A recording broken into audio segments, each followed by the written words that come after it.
আসসালামু আলাইকুম রহমতুল্লাহি ওবরাকাতুহ। আলহামদুলিল্লাহি রাব্বিল আলামিন ওয়াসসালাতু ওয়াসসালামু আলা সাইয়্যিদিল মুরসালিন ওয়া আলা আলিহি ওয়া সাহবিহি ওয়া মান তাবিআহুম বিইহসানিন ইলা ইয়াউমিদ্দিন, আম্মা বা'দ। এরপরে এই পঞ্চম হিজরিতে আরেকটি প্রসিদ্ধ ঘটনা, জয়নব বিনতে জাহাশ রাদিয়াল্লাহু তাআলা আনহার বিবাহ, নবী সাল্লাল্লাহু আলাইহি ওয়াসাল্লামের সাথে বিবাহ। জয়নব বিনতে জাহাশ রাদিয়াল্লাহু তাআলা আনহা তিনি নবী সাল্লাল্লাহু আলাইহি ওয়াসাল্লামের ফুফাতো বোন। জয়নব বিনতে জাহাশ নবী সাল্লাল্লাহু আলাইহি সাল্লামের ফুফাতো বোন। নবী সাল্লাল্লাহু আলাইহি সাল্লামের এক ফুফু ছিলেন, তার নাম ছিল উমাইমা বিনতে আব্দুল মুত্তালিব। নবী সাল্লাল্লাহু আলাইহি সাল্লামের দুইটা ফুফু ছিল, মানে এই দুই ফুফু ইসলাম গ্রহণ করছেন। নবী সাল্লাল্লাহু আলাইহি সাল্লামের এই দুই ফুফু, তার মধ্যে এক ফুফুর নাম হলো উমাইমা বিনতে আব্দুল মুত্তালিব। তো এই ফুফুর মেয়ে হলো এই জয়নব বিনতে জাহাশ রাদিয়াল্লাহু তাআলা আনহা। তাহলে নবী সাল্লাল্লাহু আলাইহি সাল্লামের কি হয়? ফুফাতো বোন। এইদিকে নবী সাল্লাল্লাহু আলাইহি সাল্লামের পালক পুত্র হইল যায়েদ বিন হারেসা। এই যায়েদ বিন হারেসা রাদিয়াল্লাহু তাআলা আনহুকে মদিনার লোকেরা যায়েদ বিন মুহাম্মদ ডাকতো। সবাই বলতো যায়েদ বিন মুহাম্মদ, কারণ যায়েদ বিন হারেসাকে তার কওমের লোকেরা নিতে আসছিল, কিন্তু তিনি যান নাই। তিনি নবী সাল্লাল্লাহু আলাইহি সাল্লামকে ছেড়ে তার বাবাকে, তার কওমকে সবাইকে জানাই দিয়েছেন যে আমি মুহাম্মদ সাল্লাল্লাহু আলাইহি সাল্লামকে ছেড়ে আমি যাব না। তখন নবী সাল্লাল্লাহু আলাইহি সাল্লাম বাজারে নিয়ে সবাইকে পরিচয় করাই দিলেন যে এই যায়েদ আমার পুত্রের মতো। এই থেকে সব মানুষ তাকে ডাকা শুরু করছে যায়েদ বিন মুহাম্মদ। পরবর্তীতে আল্লাহ রাব্বুল আলামিন সূরা আল আহজাবের আয়াত নাজিল করেছেন, উদউহুম লিআবাইহিম ওয়া আকসাতু ইনদাল্লাহ, তোমরা প্রত্যেককে তার বাবার নামের সাথে সম্পৃক্ত করে ডাকো। সবাইকে বাপের নামের সাথে সম্পৃক্ত করে ডাকো। এই জন্য মহিলাদেরও মেয়েদেরও বাপের নামের সাথে সম্পৃক্ত থাকবে, স্বামীর নামের সাথে না। আমাদের সমাজে অনেকে মহিলাদেরকে বিয়ের পরে কার নাম, স্বামীর নামের সাথে লাগায়, কিন্তু স্বামীর নামের সাথে হবে না, বাবার নামের সাথে থাকবে। আল্লাহ পাক বলেছেন উদউহুম লিআবাইহিম, এবং কিয়ামতের ময়দানেও আল্লাহ রাব্বুল আলামিন সবাইকে তার বাবার নাম ধরে ডাকবেন, মায়ের নাম ধরে না, বাবার নাম সহকারে ডাকবেন। তখন নবী সাল্লাল্লাহু আলাইহি সাল্লাম নিষেধ করে দিলেন, তোমরা তাকে যায়েদ বিন মুহাম্মদ বলবে না, তোমরা তাকে বলবে যায়েদ বিন হারেসা, তার বাবার নাম হারেসা, এই জন্য হারেসা বলবে। এখন যায়েদ বিন হারেসা রাদিয়াল্লাহু তাআলা আনহুকে নবী সাল্লাল্লাহু আলাইহি সাল্লাম বিয়ে করাবেন। বিয়ের জন্য মোটামুটি সবাই মিলে ঠিক করছে, পছন্দ করছে জয়নব বিনতে জাহাশ রাদিয়াল্লাহু তাআলা আনহাকে।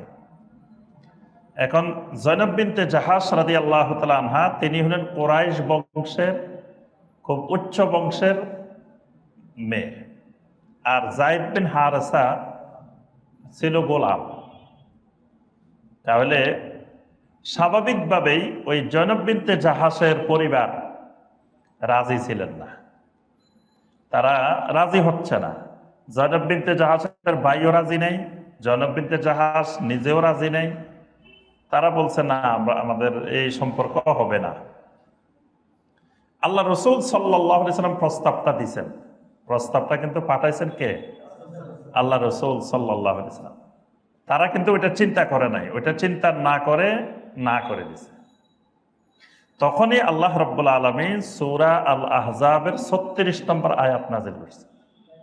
এই আয়াতে কারিমা নাজিল করে আল্লাহ রাব্বুল আলামিন বলে দিছেন, ওয়ামা কানা লিমুমিনিন ওয়ালা মুমিনাতিন ইযা কাদাল্লাহু ওয়া রাসূলুহু আমরান আইয়াকুনা লাহুমুল খিয়ারাতু মিন আমরিহিম। কোন মুমিন পুরুষের জন্য, কোন মুমিন নারীর জন্য, অন্য জায়গায় কিন্তু এইভাবে আলাদা করে আল্লাহ বলেন নাই। পুরুষ বললে সেখানে, মুমিন বললে নারীরা অটোমেটিক অন্তর্ভুক্ত, এখানে কিন্তু আলাদা করে বলছেন ওয়ামা কানা লিমুমিনিন, কোন মুমিন পুরুষের জন্য জায়েজ না, ওয়ালা মুমিনাতিন, কোন মুমিন নারীর জন্য জায়েজ না। এখানে যে জয়নব বিনতে জাহাসেরও বলছে, তার বাইরেও বলছে, কারো জন্য এটা বৈধ না। ইদা কাদাল্লাহু ওয়া রাসূলুহু আমরান, যখন আল্লাহ এবং তার রাসূল কোন বিষয়ে ফয়সালা দিবেন, সিদ্ধান্ত দিবেন, আইয়াকুনা লাহুমুল খিয়ারাতু মিন আমরিহিম, ওই নির্দেশের এখতিয়ার, সেটা করবে কি করবে না, মানবে কি মানবে না, গ্রহণ করবে কি করবে না, এই এখতিয়ার নাই। যেখানে আল্লাহ রসুল প্রস্তাব দিচ্ছেন, সেখানে এই প্রস্তাব নাকচ করা বা গ্রহণ করবে কি করবে না, এটার এখতিয়ার নেই। অন্য কেউ দিলে সেটা গ্রহণও করতে পারে, প্রত্যাখ্যানও করতে পারে, কিন্তু আল্লাহ রসুল সাল্লাল্লাহু আলাইহি সাল্লাম যেখানে বলবেন, সেখানে প্রত্যাখ্যান করার কোনো সুযোগ নেই। এজন্য ইমাম মালিক রাহিমাহুল্লাহ সবসময় নবী সাল্লাল্লাহু আলাইহি সাল্লামের কবরের পাশে দাঁড়িয়ে দাঁড়িয়ে এই কথা বলতেন। তিনি তো মসজিদে নববীর ইমাম ছিলেন, তো সারা পৃথিবী থেকে মানুষ যাইতো সেখানে। তখন ইমাম মালিক রাহিমাহুল্লাহ নবী সাল্লাল্লাহু আলাইহি সাল্লামের কবরের সামনে দাঁড়িয়ে দাঁড়িয়ে বলতেন, কুল্লু ইউখাযু ওয়া ইউরাদ, দুনিয়ার যত মানুষ আছে প্রত্যেক মানুষের কথা গ্রহণও করা যায়, প্রত্যাখ্যানও করা যায়। আমি ইমাম মালিকের কথা চাইলে গ্রহণও করতে পারো, ইমাম মালিকের কথা চাইলে প্রত্যাখ্যানও করতে পারো, এটার দ্বারা তোমাদের ইমাম যাবে না। কিন্তু ইল্লা সাহিবু হাযাল কবর সাল্লাল্লাহু আলাইহি ওয়াসাল্লাম, কিন্তু এই কবরে যিনি আছেন তার কথা শুধু মানতেই হবে, প্রত্যাখ্যান করার কোনো সুযোগ নাই। তার কথা মানতেই হবে। আজকে কিছু হতভাগা মানুষ কয় হাদিস মানা যাবে না। কি হতভাগা এরা, তার কথা মানতেই হবে, কোনো প্রত্যাখ্যান করার, মানব না এই সুযোগ বলার এখতিয়ার কোনো ইমানদারের নাই। যদি কেউ বলে মানব না, ইমান নাই। আল্লাহ পাক স্পষ্ট বলছেন, ওয়ামা কানা লিমুমিনিন ওয়ালা মুমিনাতিন, কোন নারীও যদি বলে মানবে না, তার ঈমান থাকবে না। কোন পুরুষও যদি বলে মানব না, তার ঈমান থাকবে না। এখন এই আয়াতে কারিমা যখনই নাজিল হয়েছে, তখনই এবার জয়নব বিনতে জাহাস, তার ভাই, এদের মাথায় আমরা কি করলাম, তো বিরাট ভুল করে ফেলছি। কারণ এই প্রস্তাব তো আল্লাহ রসুল সাল্লাল্লাহু আলাইহি ওয়াসাল্লাম দিচ্ছেন। আল্লাহ পাক কড়া ভাষায় বলছেন, আমার রসুল প্রস্তাব দিলে এটাকে প্রত্যাখ্যান করার সুযোগ কারো নাই। এখন তারা নিঃশর্তভাবে মেনে নিছেন যে আমরা মেনে নিলাম। বিয়ে হয়ে গেছে, নবী সাল্লাল্লাহু আলাইহি ওয়াসাল্লাম নিজে বিয়ে পড়াইছেন, অলিমা হয়েছে, যায়েদ বিন হারেসাকে বলছে অলিমা করো, অলিমাও হয়েছে, সবে হয়েছে। এখন কুফু হয় নাই, তাদের মধ্যে কুফু মিলে নাই। কুফু সমতা, বিবাহের ক্ষেত্রে কুফু গুরুত্বপূর্ণ বিষয়। ইসলাম কুফুকে স্বীকৃতি দেয়।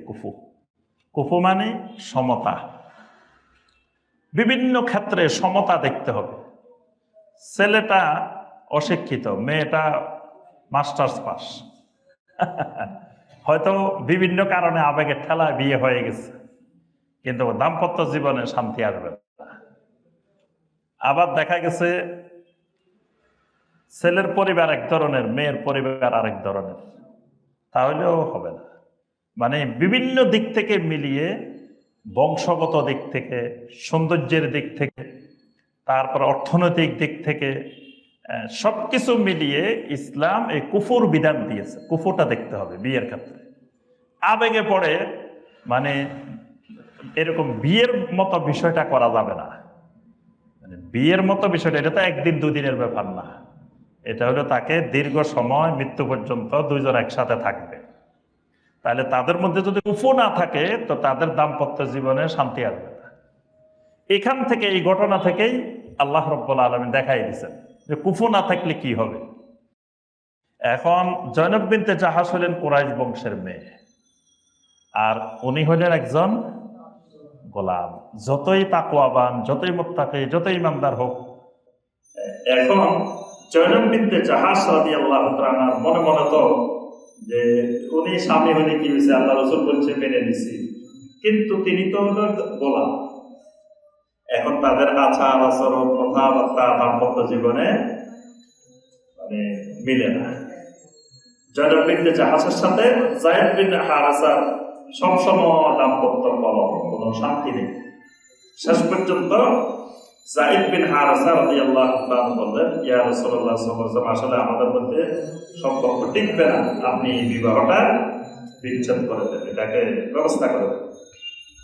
তখন নবী সাল্লাল্লাহু আলাইহি ওয়াসাল্লাম যায়েদ বিন হারেসাকে বলছেন, তাহলে ঠিক আছে, তুমি তালাক দিয়ে দাও, বিচ্ছিন্ন হয়ে যাও। এখন বিচ্ছিন্ন হয়ে গেছে। হয়ে যাওয়ার পরে আল্লাহ রাব্বুল আলামিন চাইলেন আরেকটা কুসংস্কার দূর করবেন, জাহেলিয়াতের একটা কুসংস্কার দূর করবেন। সেই কুসংস্কারটা নবী সাল্লাল্লাহু আলাইহি ওয়াসাল্লাম থেকেই আরম্ভ করবেন। এজন্য নিজের পরিবার থেকে সবকিছু শুরু করতে হয়। নবী সাল্লাল্লাহু আলাইহি ওয়াসাল্লাম বিদায় হজের ভাষণে সুদকে রহিত করছেন। নবী সাল্লাল্লাহু আলাইহি ওয়াসাল্লাম বলেন, কুল্লু রিবা ফিল জাহিলিয়া তাহতা কাদামি মাওদুউন। জাহিলিয়াতের যত সুদি লেনদেন আছে, সমস্ত লেনদেনকে আমার পায়ের নিচে রহিত করে দিলাম। মানে আজকে থেকে কিয়ামত পর্যন্ত আমার উম্মতের ভিতরে আর কখনো সুদের লেনদেন আসবে না। এটাকে আমি নবী আজকে আমার পায়ের নিচে রহিত করে দিলাম। আর এখন আশেকে রসুলেরা পায়ের নিচের থেকে আবার তুলে নিয়ে আসছে, আবার নিয়ে আসছে। আল্লাহ রসুল ইসলাম পায়ের নিচে দাফন করে দিচ্ছে সুদকে, আশেকে রাসূলেরা কি করছে, আবার সুদকে নিয়ে আসছে, তুলে নিয়ে আসছে।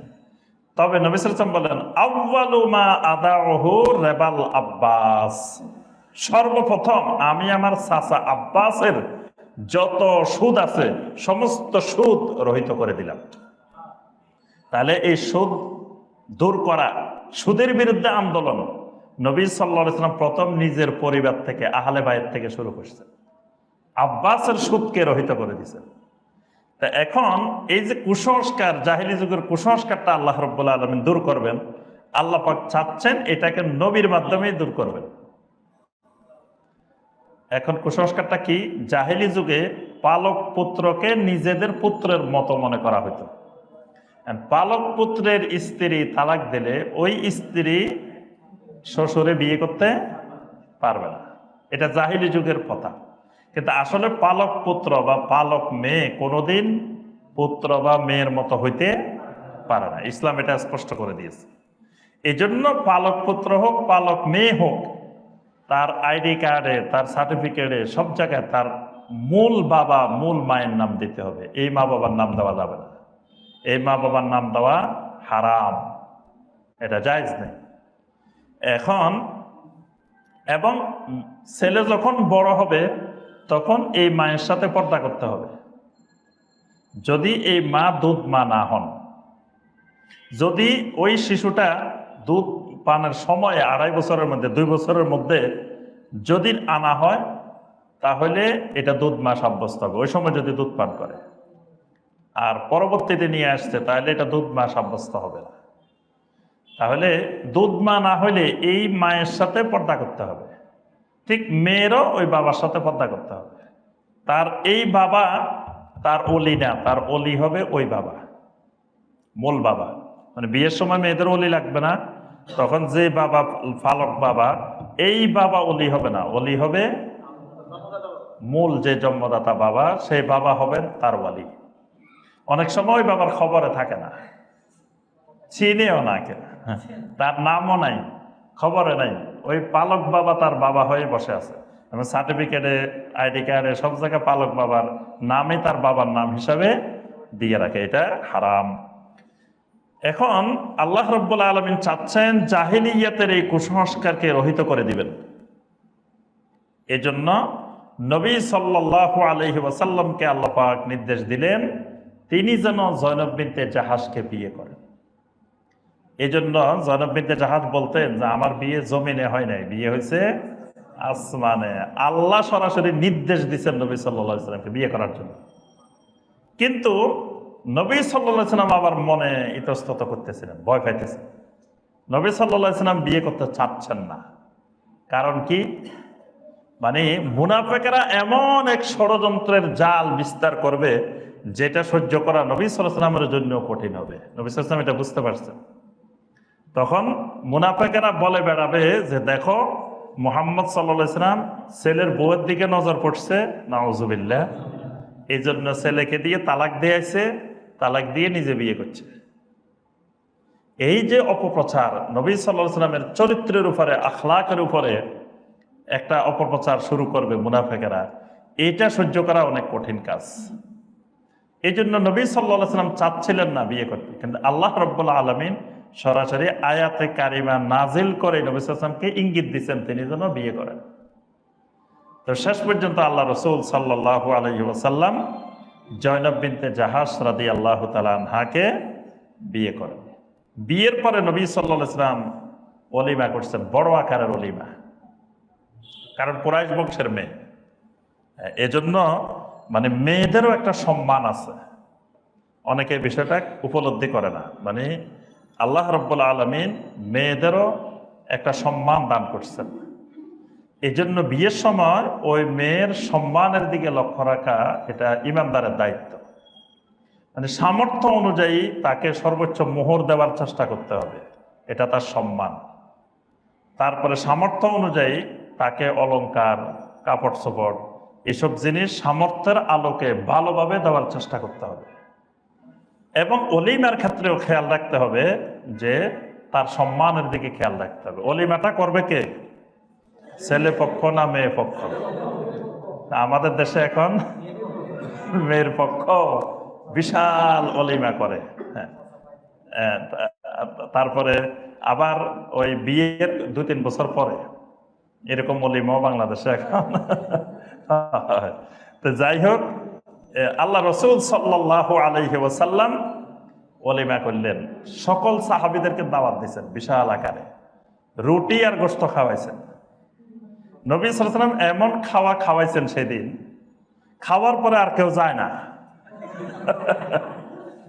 এই ব্যাপারেও আল্লাহ কোরআনের আয়াত নাযিল করছেন। মানে এই দিন, যেদিন জয়নব বিনতে জাহাশ রাদিয়াল্লাহু তাআলা আনহার বিয়ে হলো, নবী সাল্লাল্লাহু আলাইহি ওয়াসাল্লাম ওলিমা করলেন, সবাইকে পরিতৃপ্তি সহকারে রুটি আর গোশত খাওয়াইছেন। আরব দেশের সবচেয়ে বড় মেহমানদারি তো হলো রুটি আর গোশত। এখন খাওয়াইছেন, খাওয়ানোর পরে সবাই গল্প করতেছে, কেউ বিভিন্ন কথাবার্তা বলতেছে, মানে আর রাসূলের বাড়ি থেকে কেউ যায় না। রাত অনেক হয়ে গেছে কিন্তু কেউ যায় না। এরপরে আল্লাহ রাব্বুল আলামিন কোরআনে কারীমের আয়াত নাযিল করছেন যে যখন আমার রাসূল তোমাদেরকে বলবেন চলে যাও, তখন তোমরা চলে যাবে, আমার রাসূলকে কষ্ট দিবে না। এটাও আমার রাসূলকে কষ্ট দেওয়া, কারণ নবী সাল্লাল্লাহু আলাইহি সাল্লাম ঘুমাইতে যাবেন, সাহাবীরা সব বসে রয়েছে। নবী সাল্লাল্লাহু আলাইহি সাল্লাম তো আলহামদুলিল্লাহ, আল্লাহ পাক নবী সাল্লাল্লাহু আলাইহি সাল্লামের ভিতরে একটা লাজুকতা দান করছিলেন। নবী সাল্লাল্লাহু আলাইহি সাল্লাম তাদেরকে সরাসরি বলতেও পারতেছেন না যে সব চলে যাও, বলতেও পারতেছেন না। নবী সাল্লাল্লাহু আলাইহি সাল্লাম শুধু ইতস্তত বোধ করতেছেন, কিন্তু এরা খেয়াল করতেছে না যে আমাদের এখন চলে যাওয়া উচিত, এটা কেউ খেয়াল করতেছে না। আল্লাহ রাব্বুল আলামিন আয়াত নাযিল করে বলছেন যে তোমরা যখন আমার নবীর কাছে আসবে, প্রয়োজন সারার সাথে সাথে আর বসে থাকা যাবে না, তোমরা সবাই চলে যাবে, দ্রুত গতিতে চলে যাবে। কারণ আমার নবীর প্রতিটা মিনিট, প্রতিটা সেকেন্ড গুরুত্বপূর্ণ। কারণ এই আমার নবী যদি রাত্রে না ঘুমায়, তোমাদের সাথে বসেই থাকে, তো কালকে সকালে দাওয়াতে কাজ করবেন কিভাবে? কালকে সকালে কত কাজ। তো এই কাজগুলো সুচারুভাবে করার জন্য আল্লাহ নবীর তো রুটিন মাফিক ঘুমানো দরকার, খাওয়া দরকার, কাজগুলো করা দরকার। তোমরা যদি এইভাবে বসে থাকো, তোমরা অনেকের হয়তো কোনো কাজকর্ম নাই, তুমি 3 ঘন্টা বসে থাকলেও তোমার কোনো অসুবিধা নাই। এটা কিন্তু বর্তমানে আমাদের সমাজেও আছে, আমরা অনেক সময় টের পাই।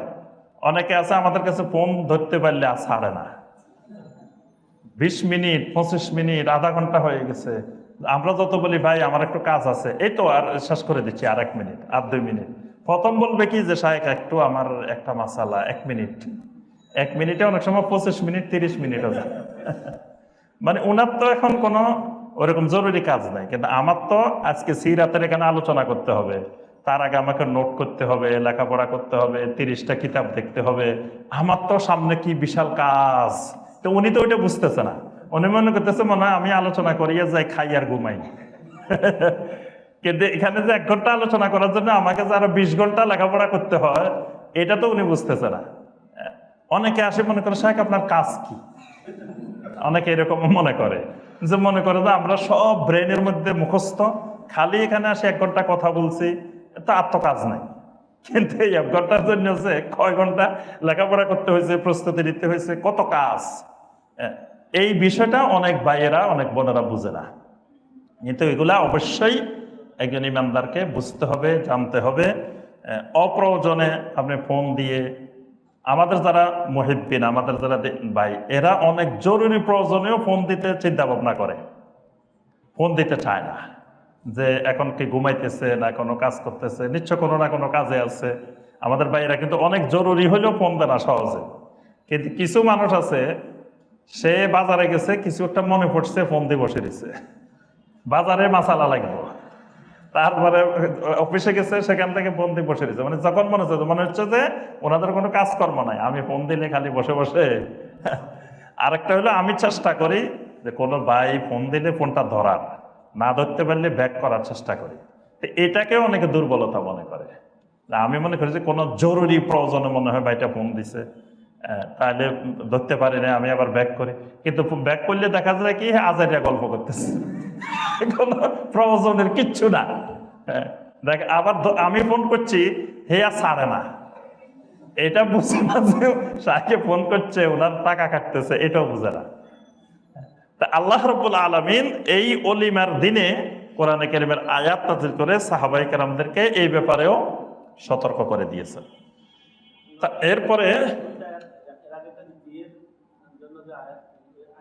এই আয়াতে কারিমাগুলো সবগুলাই সূরা আল আহজাবের মধ্যে এসেছে। সূরা আল আহজাবে যেখানে জয়নব বিনতে জাহাশ রাদিয়াল্লাহু আনহার বিবাহ প্রসঙ্গে যে আয়াতগুলো এসেছে, ওখানেই পর্যায়ক্রমে এই আয়াতগুলো এসেছে। আমরা সূরা আল আহজাবের তাফসিরে এগুলো আলোচনা করেছি। এভাবেই জয়নব বিনতে জাহাশ রাদিয়াল্লাহু তাআলা আনহা আমাদের মা হয়ে গেছেন, আমাদের আম্মা হিসাবে। কিয়ামত পর্যন্ত সকল মুমিনের মা হিসাবে আল্লাহ রাব্বুল আলামিন জয়নব বিনতে জাহাশ রাদিয়াল্লাহু তাআলা আনহাকে কবুল করেছেন।